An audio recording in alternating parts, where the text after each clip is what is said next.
కావాలి? నువ్వు బ్రిడ్జ్ కింద కారుతో ఒక అమ్మాయిని గుద్ది ఆ అమ్మాయిని తీసుకువెళ్లి తన కారు డిక్కీలోనే పెట్టినంత వరకు నిన్ను ఫాలో చేసి వీడియో తీశాను. నాకేం కావాలో తెలియనట్టు మాట్లాడుకో. ఏ అది నా బండే కాదు. నీ ఫార్మా కంపెనీ వాకిట్లోని బండి చూసారా కాల్ చేసింది? నమ్మకోలేకపోతే వీడియో పంపిస్తాను, చూసు.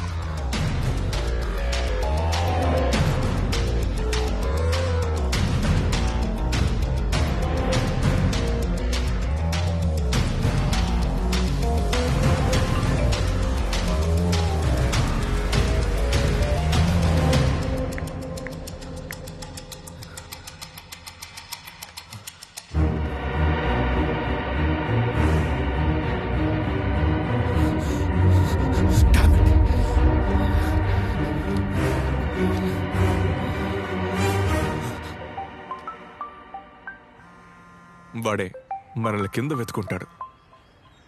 హలో హలో, ఆ అమ్మాయిని నేను చంపలేదు.